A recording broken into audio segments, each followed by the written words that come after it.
La grâce et la paix vous sont données de la part de Dieu, notre Père, et de Jésus-Christ, notre Sauveur. En son nom, nous sommes réunis aujourd'hui. Frères et sœurs en Christ, nous avons tous été appelés à nous retrouver ici pour nous rendre présents à une parole, celle de notre Seigneur. Que chacun et chacune se sente alors ici chez soi, aussi bien entre les murs du temple que depuis son foyer. Que chacun et chacune soit à la fois invité dans la communauté et à la fois hôte de son prochain, le cœur ouvert à l'Esprit Saint. Et nous chantons le premier spontané « Frappez dans vos mains ».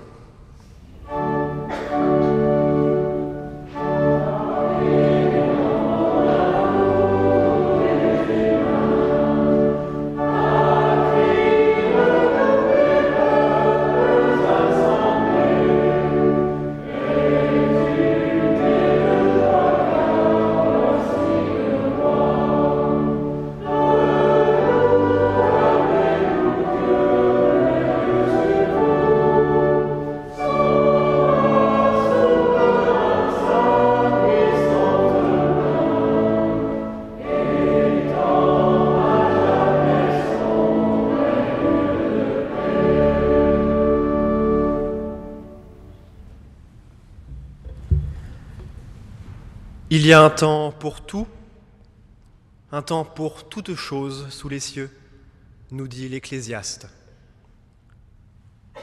Nous sommes ici dans un temps à part, un temps hors du vacarme quotidien pour certains, un temps hors du silence pour d'autres, un temps chaleureux pour qui subit la froideur de l'hiver et de l'actualité qui peut donner la chair de poule, ou bien un temps rafraîchissant pour qui brûle de colère et d'indignation.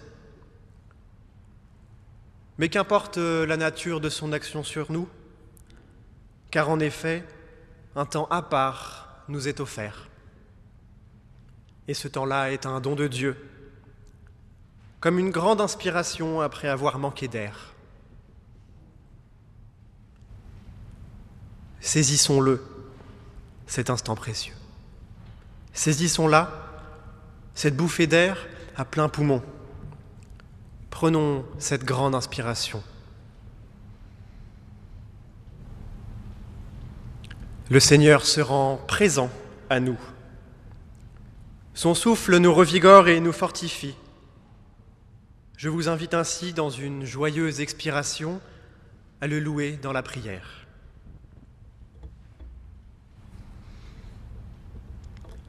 Tout ce dont l'homme peut se réjouir chaque jour, Seigneur, vient de toi.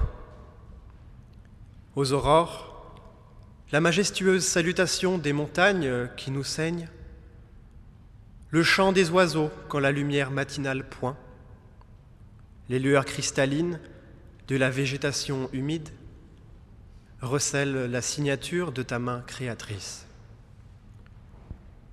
Dans la journée, l'odeur d'un bon repas, le son des éclats de rire, la chaleur des échanges triviaux avec des commerçants, des passants, des collègues, sont le fruit sucré de la vie que tu nous permets et dans laquelle tu te manifestes, souvent à notre insu. Et quand vient le soir et que le calme regagne son trône dans les foyers,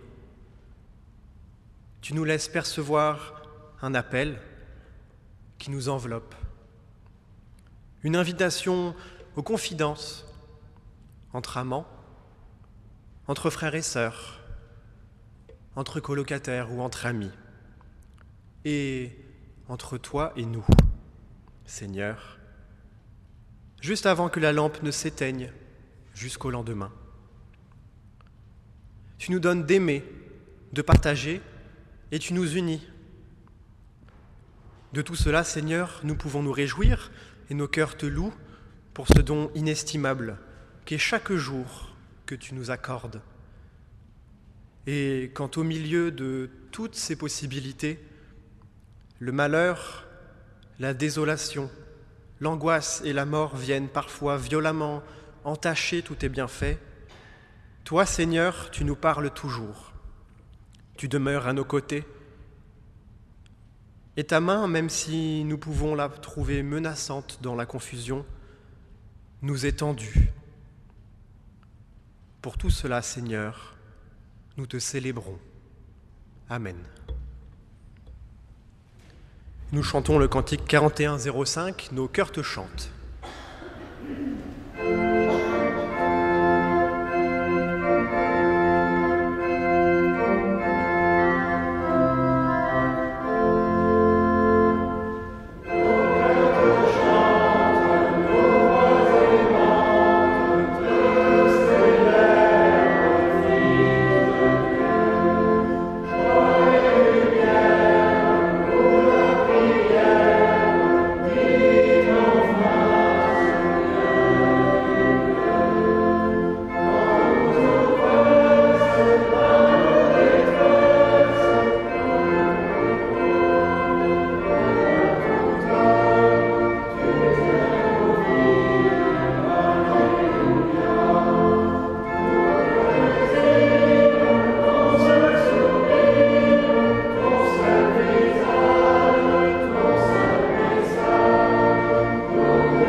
Assurés de l'amour de Dieu en Jésus-Christ, nous reconnaissons notre péché.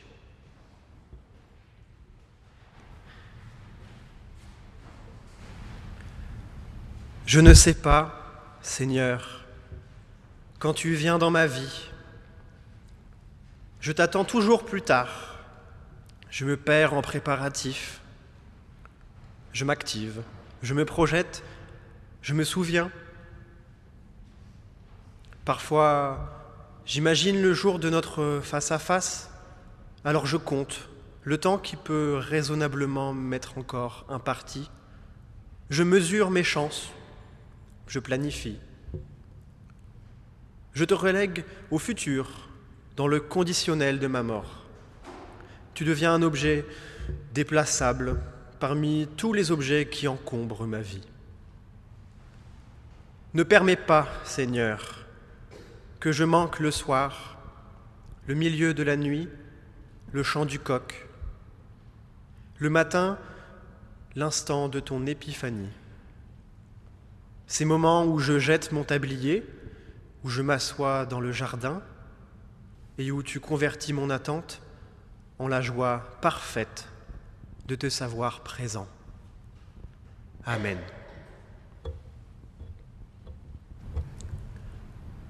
Car tu es bon, Seigneur, tu pardonnes. Tu es plein d'amour pour ceux qui pardonnent. Tu portes ton regard aimant sur nous et tu nous relèves. Tu te révèles lorsque nous te cherchons après l'égarement, maladroit ou volontaire. Ton alliance perdure toujours, matin, midi, soir, jour après jour, faisant de nous un peuple joyeux qui marche dans l'assurance vers toi. Amen. Et je vous invite à vous lever pour entendre la volonté de Dieu. Pardonnés et libérés, écoutons ce que Dieu veut pour nous et nous donne la force de faire. Vous avez été appelés à être libres. Seulement, ne faites pas de cette liberté un prétexte pour vivre selon les désirs de votre propre nature. Au contraire, laissez-vous guider par l'amour pour vous mettre au service les uns des autres. Car toute loi se résume dans ce seul commandement: aime ton prochain comme toi-même. Nous chantons le deuxième répon, le 47-21.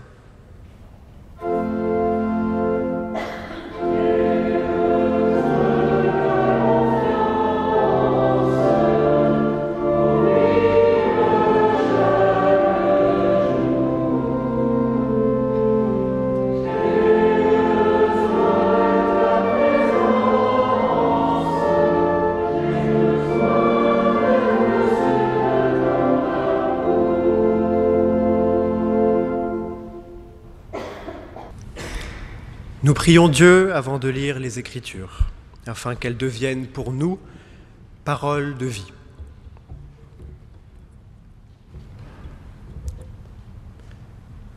Père, ta parole est pour nous ferment du royaume et germe d'espérance. Que par ton esprit nous la recevions avec simplicité et avec joie. Que cette parole nous fasse porter les fruits que tu attends.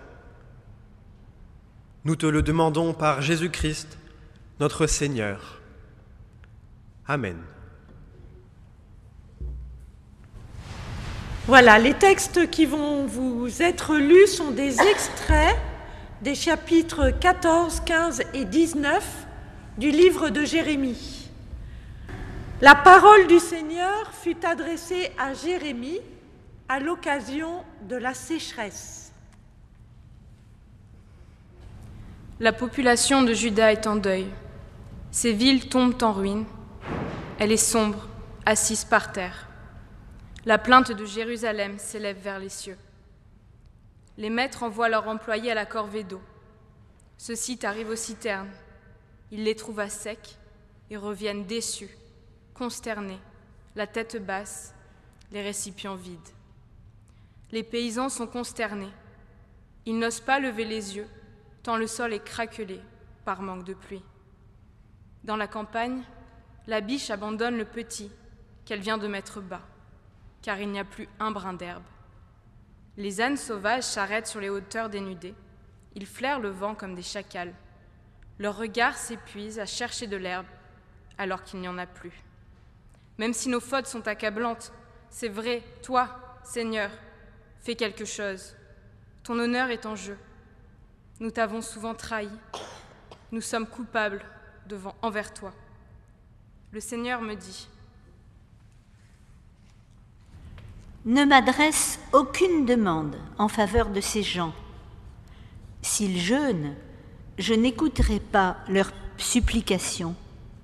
S'ils m'offrent des sacrifices et des offrandes, je ne les accepterai pas. Mais je les exterminerai par la guerre, la famine et la peste. Je répondis: hélas, Seigneur Dieu, voici ce que les prophètes leur disent. Vous ne subirez ni la guerre, ni la famine, mais ici même, Dieu vous donnera une vraie prospérité. Le Seigneur me répondit: ces prophètes qui prétendent parler de ma part sont des menteurs. Je ne les ai pas envoyés. Je ne leur ai donné aucun ordre.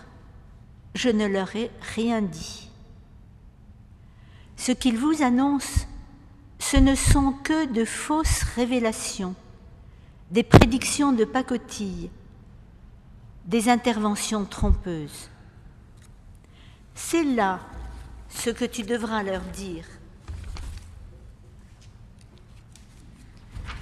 Mes yeux ruissellent de larmes, sans répit, jour et nuit.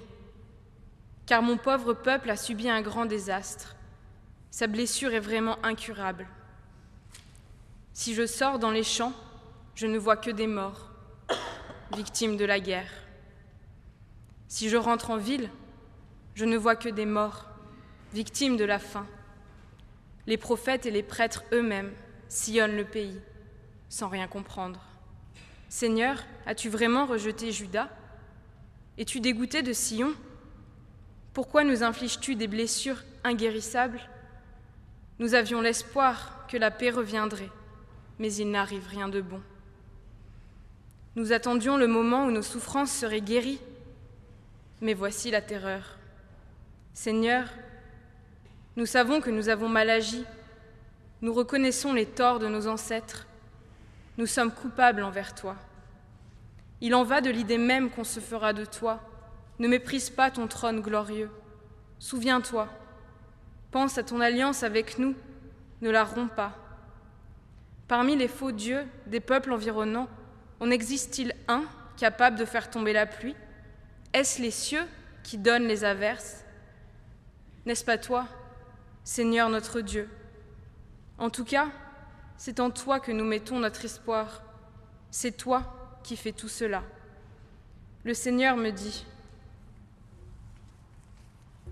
Même si Moïse et Samuel intervenaient auprès de moi, je ne me laisserai pas fléchir en faveur de ce peuple. Débarrasse-moi de leur présence et qu'ils s'en aillent. Qui aurait encore de la compassion pour toi, Jérusalem? Qui voudrait encore te plaindre? Qui accepterait de se déranger pour demander de tes nouvelles? C'est toi qui n'as plus voulu de moi et qui m'as tourné le dos. Alors, je suis intervenue pour en finir avec toi. J'en ai assez de manifester de la bonté. Voici ce que le Seigneur déclara à Jérémie. Va avec quelques anciens, qu'ils soient prêtres ou non, et achète un vase chez un potier. Ensuite, tu sortiras par la porte des pots cassés dans la vallée de Hinnom, où tu proclameras le message que je t'indique. Tu diras: Roi de Juda et habitants de Jérusalem, écoutez la parole du Seigneur. Voici ce que déclare le Seigneur de l'univers, le Dieu d'Israël. Je fais venir sur ce lieu un malheur qui produira l'effet d'un coup de tonnerre sur tous ceux qui l'apprendront. En effet, les gens de Juda m'ont abandonné. Ils ont rendu ce lieu méconnaissable. Ils y ont offert de l'encens à d'autres dieux que ne connaissaient ni eux, ni leurs ancêtres, ni les rois de Juda. Et ils ont rempli ce lieu du sang d'êtres innocents. Ils ont aménagé un lieu consacré au dieu Baal pour y brûler leurs fils en sacrifice. Je n'avais pourtant rien commandé de pareil. Je n'en avais même pas parlé. L'idée ne m'en serait jamais venue. C'est pourquoi, dit le Seigneur, les jours viennent où l'on nommera ce lieu non plus le Tophet ou la vallée de Hinnom, mais la vallée du massacre. En cet endroit même, je réduirai à néant la politique de Jérusalem et de Juda. Je ferai tomber ses habitants sous les coups de leurs ennemis, des gens impitoyables. Je laisserai leurs cadavres en pâture aux vautours et aux chacals. Je mettrai cette ville dans un état qui provoquera des sifflements d'horreur. Les passants en auront froid dans le dos. Ils seront horrifiés en voyant les dégâts qu'elle aura subis. Des ennemis impitoyables assiégeront la ville et la réduiront à une telle détresse, à une telle misère, que ses habitants en viendront à manger la chair de leurs fils et de leurs filles et à se dévorer les uns les autres. Puis, tu casseras le vase en présence de ceux qui t'accompagnent et tu leur diras : voici ce que déclare le Seigneur de l'univers. Je casserai ce peuple et cette ville comme on casse un vase d'argile. Une fois brisé, il est irréparable. C'est donc au Tophet qu'on enterrera les morts, faute de place ailleurs. Et je ferai subir à cette ville, ainsi qu'à ses habitants, le même sort qu'au Tophet, déclare le Seigneur. À l'image de ce lieu dit du Tophet, je rendrai impures les maisons de Jérusalem et celles des rois de Juda. Oui, ce sera le sort de toutes ces habitations, sur les terrasses desquelles on fait monter la fumée de l'encens en l'honneur de l'armée des étoiles, et où l'on présente des offrandes de vin à d'autres dieux.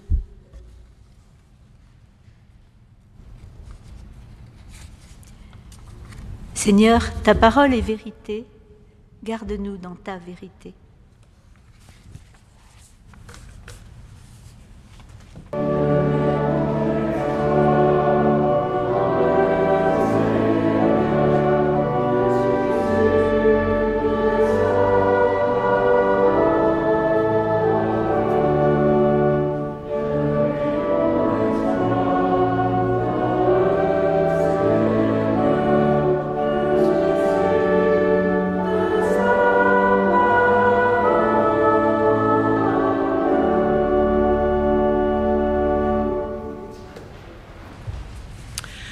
Frères et sœurs, peut-être certains d'entre vous reçoivent-ils le journal Réforme. Or, depuis quelques semaines, eh bien, il n'est plus imprimé sur le même papier. C'est un papier beaucoup plus fin, de bien moins bonne qualité que d'habitude. Et donc, la rédaction nous explique que s'il n'y a plus le même papier, c'est parce que le papier se fait rare. Ah! Et s'il se fait rare, eh bien, c'est parce que le bois se fait rare. Or, nous avons aussi besoin de bois, par exemple, pour l'aménagement de notre bistrot Spi qu'on doit construire là, enfin aménager, pas très loin, qui s'appelle chez Théo. Et nous avons besoin de bois et nous avons lancé la consultation des entreprises. Nous peinons à trouver un charpentier qui se font rares aussi. Et les prix ont flambé, vous pouvez l'imaginer. Nous ne sommes pas en guerre comme le peuple de Juda du temps de Jérémie, en 598 avant Jésus-Christ. Nous ne sommes pas assiégés, et pourtant, les matières premières nécessaires à la construction, à l'énergie et à d'autres secteurs économiques flambent. L'inflation, que nous croyons avoir bel et bien maîtrisée, revient en force, tandis que les ressources financières diminuent. Nous ne sommes pas en guerre, Quoique, certains l'ont dit, mais quel est notre ennemi? Est-ce que c'est la pandémie? Est-ce que c'est la situation géopolitique? Est-ce que ce sont les financiers? Est-ce que c'est Dieu?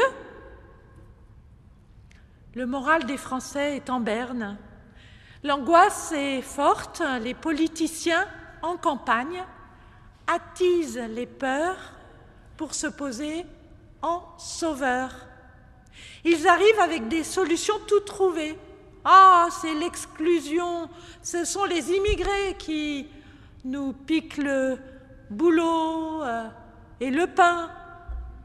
Alors on les exclut. Ah, c'est le Covid, alors on met des contrôles sanitaires.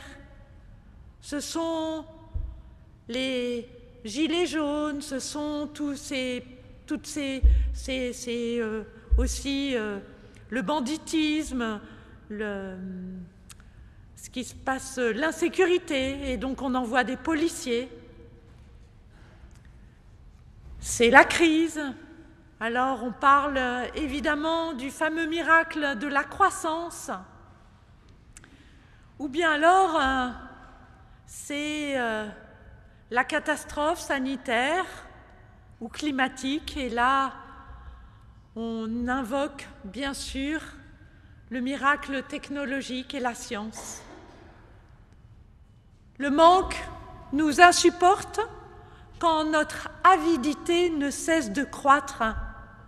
L'inconfort nous insécurise et la maladie, la perte de nos capacités et la mort nous terrifient. Pour éviter la confrontation avec le réel, nous sommes prêts à tout, comme le peuple de Juda, prêts à exploiter les enfants, non pas les nôtres bien sûr, mais ceux du bout du monde qu'on ne voit pas, pour payer moins cher des produits qui nous sont devenus indispensables. Nous sommes prêts à piller la terre jusqu'à la mettre en danger, non pas ici bien sûr, mais au loin. Nous sommes prêts à sacrifier l'avenir de nos enfants ou de nos petits-enfants sur l'autel de notre confort. Prêts à écouter les faux prophètes qui nous promettent le changement pour que, surtout, rien ne change. Pas facile d'être prophète de Dieu. Jérémie semble en effet très seul face à tout le peuple et face à ses dirigeants.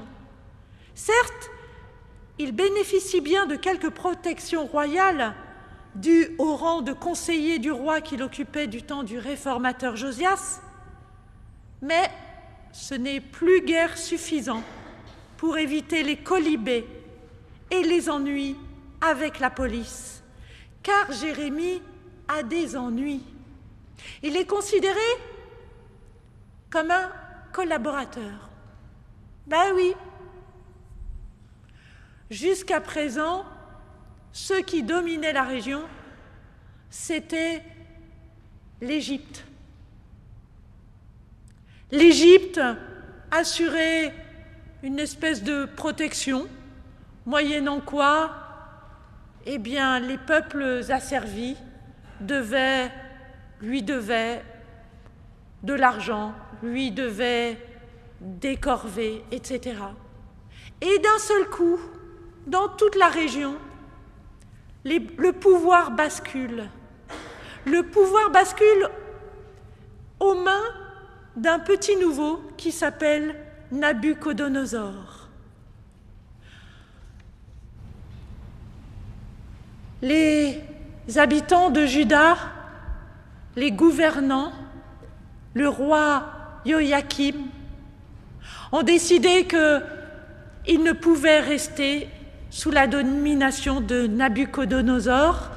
Ils cherchent à s'associer à l'Égypte pour résister. Mais voilà que Jérémie leur souffle un tout autre discours et leur dit ce n'est pas la peine. Juda va souffrir. Juda va être détruit. Vous n'avez pas le choix, il faut collaborer. Alors évidemment, Jérémie est mal aimé et Jérémie souffre. Jérémie est lucide aussi, il voit très bien ce qui est en train de se passer. Et ça le fait souffrir parce qu'il souffre aussi avec son peuple. Jérémie parle dans le désert, il n'est pas écouté et il souffre. Alors Jérémie invoque Dieu et il intercède pour son peuple. Mais Dieu ne l'écoute pas non plus, alors Jérémie souffre. Il est totalement impuissant face à la catastrophe qui s'annonce. Il ne peut que se lamenter et annoncer par les cris, par des gestes symboliques forts, par sa vie, la destruction de son peuple avec celle de son temple, conséquence de la dislocation de son humanité. Car lorsque l'humanité se détourne de Dieu, lorsqu'elle se détourne de la part divine qu'il y a en elle-même, lorsqu'elle se détourne de la justice, de l'éthique et de la vérité, lorsqu'elle se détourne de l'amour, elle se condamne elle-même et elle va vers sa destruction. N'y a-t-il donc plus rien à faire? N'est-ce pas toi, Seigneur notre Dieu, crie Jérémie? En tout cas, c'est en toi que nous mettons notre espoir. Mais il semble que le peuple de Juda, tout comme nous aujourd'hui, soit arrivé à un point de non-retour. Il y a des moments où le rétropédalage n'est plus possible. Jérémie n'est pas Jonas et Jérusalem n'est pas Ninive non plus. D'ailleurs, à part Jérémie, qui se repent vraiment à l'époque? J'ai beaucoup relu dernièrement La pensée écologique de Jacques Ellul en dialogue avec celle de Jacques Charbonneau dans la synthèse qu'en a faite Frédéric Rognon, qui est professeur de philosophie à la faculté de théologie de Strasbourg. Je suis frappée de sa lucidité extraordinaire qu'il a eue dès les années 50 sur les effets pervers de la pensée technique. Sans doute, ces deux hommes sont-ils passés, pour beaucoup, pour d'affreux réactionnaires, dans un moment où la croissance était miraculeuse, où l'on croyait au progrès. Comme Jérémie, ils avaient beau pousser des cris d'orfraie, qui les écoutait? Aujourd'hui, nous sommes bien plus nombreux à réagir, bien plus nombreux à comprendre, à voir cette dislocation de notre humanité au fin fond de nous-mêmes, comme dans tout le corps social. Oui, nous voyons bien à quoi conduit une pensée technique idolâtrée, un progrès, une croissance infinie, un confort idolâtré. Certes, cela nous rend tous les jours des services inestimables, mais cela ne peut pas masquer les injustices, les guerres de ressources, la pollution, etc. Alors quoi? Devons-nous craindre l'effondrement de notre monde, de notre civilisation, de notre terre? L'apocalypse est-elle pour aujourd'hui? Apocalypse now? Eh bien, je le crois. Oui, je le crois, l'effondrement est pour bientôt. Mais nous ne devons pas craindre le dévoilement de la vérité qu'est l'Apocalypse. Car, il faut le rappeler, l'Apocalypse est une bonne nouvelle. Cela signifie dévoilement. dévoilement de la vérité. Et c'est là le prix de la repentance. Imaginez ce que fut pour tout le peuple de Juda la destruction du temple dans lequel ils avaient mis toute leur richesse et dans lequel Dieu était venu habiter. Imaginez ce que ça veut dire pour eux à l'époque. Imaginez ce que veut dire la déportation de tout ce peuple à Babylone. Plus de temple. Plus de peuple uni sur la terre promise. Or, ils avaient bien vu ce qui s'était passé auparavant dans le royaume du Nord et ce peuple d'Israël qui s'était complètement dissous. Alors, quoi? Où est Dieu? Que fait-il? Que va devenir le peuple de Juda? Eh bien, frères et sœurs, c'est au cœur de la catastrophe, au cœur de l'épreuve, que l'écriture de la plupart des livres de l'Ancien Testament ont été écrits et réunis. Au cœur même de l'épreuve, alors qu'il n'y a plus de temple, plus de terre, plus de peuple, un peuple s'unit malgré tout autour de la parole dans des rouleaux, puisque les Écritures la parole était écrite dans des rouleaux qui sont devenus le temple.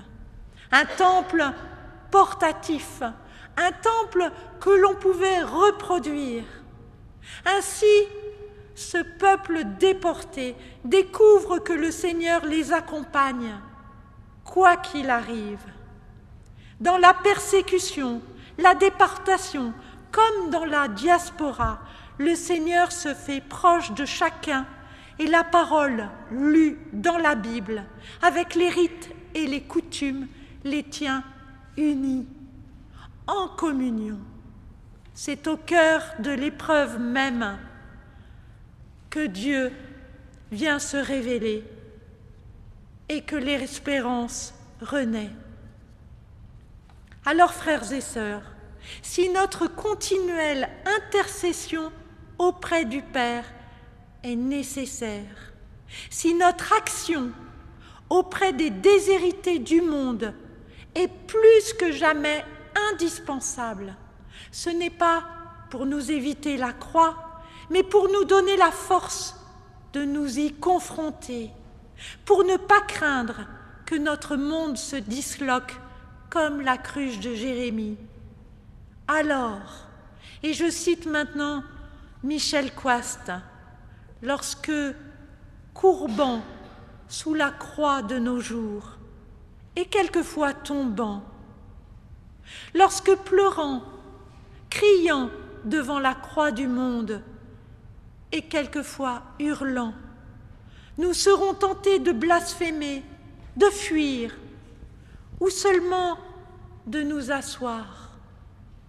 Donne-nous la force, Seigneur Jésus, de nous relever et de marcher encore, sans maudire ta main qui se tend, car tu aurais pu rejoindre sans entrave le ciel de ton Père par un autre chemin que celui de la croix. Mais tu es monté sur l'arbre mort, épousant nos péchés et nos souffrances en épousant son bois, et l'arbre a refleuri d'une nouvelle vie, et son fruit est l'amour, l'amour qui sauve et qui rend libre. Amen.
Éclairés et rassemblés par la parole de Dieu, nous affirmons notre foi.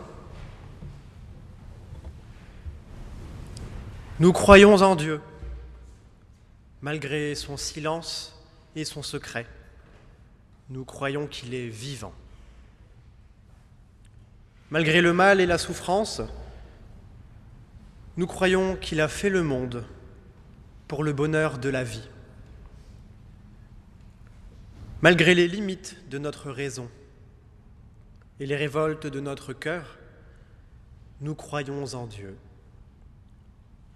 Nous croyons en Jésus-Christ. Malgré les siècles qui nous séparent du temps où il est venu, nous croyons en sa parole. Malgré nos incompréhensions et nos refus, nous croyons en sa résurrection. Malgré sa faiblesse et sa pauvreté, nous croyons en son règne. Nous croyons dans l'Esprit Saint. Malgré les apparences, nous croyons qu'il conduit l'Église. Malgré la mort, nous croyons à la vie éternelle. Malgré l'ignorance et l'incrédulité, nous croyons que le royaume de Dieu est promis à tous. Amen. Et nous pouvons chanter le 4701, Je n'ai plus rien à craindre.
L'Église vit de dons financiers bien sûr, mais aussi de dons en temps.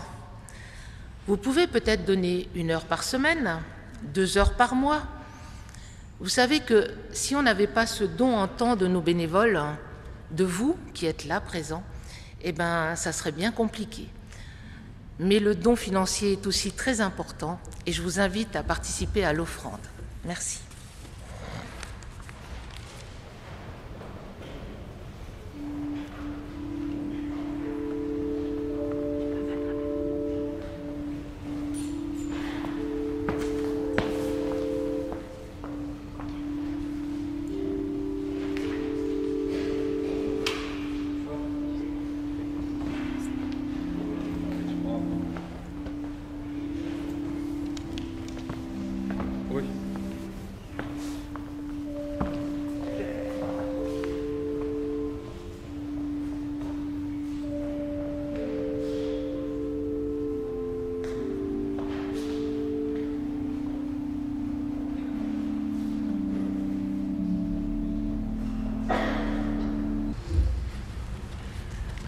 Nous nous unissons dans la prière d'intercession.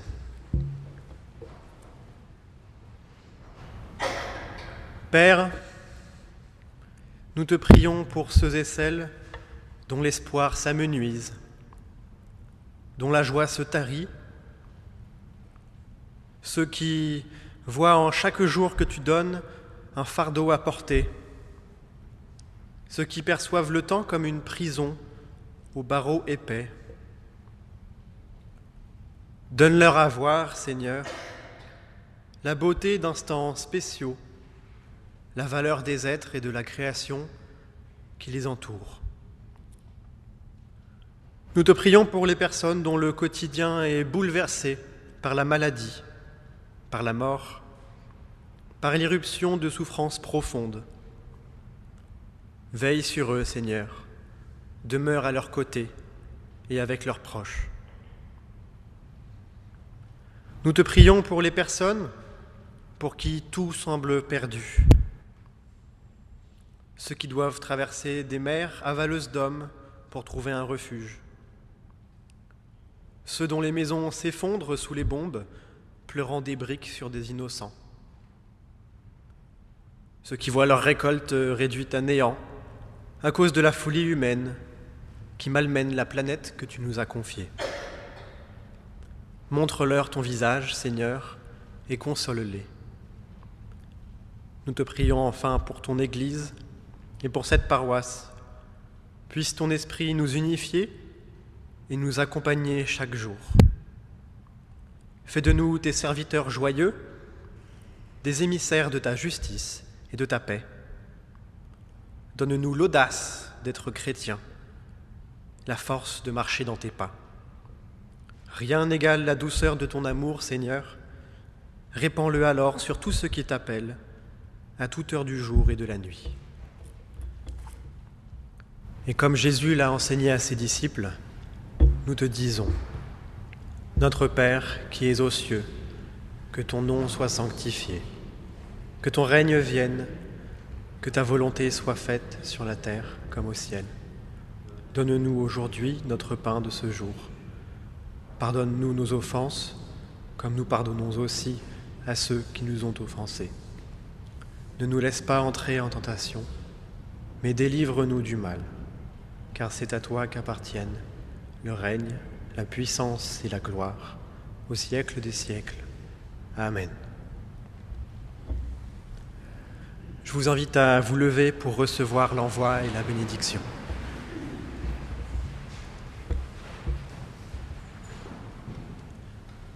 Allez, mangez des viandes grasses et buvez des liqueurs douces et envoyez des portions à ceux qui n'ont rien de préparé. Car ce jour est consacré à notre Seigneur. Ne vous affligez pas, car la joie de l'Éternel sera votre force. Le Seigneur de la paix vous donne lui-même la paix, en tout temps et de toute manière. Amen. Et nous pouvons chanter le dernier épon, que Dieu nous bénisse et nous garde.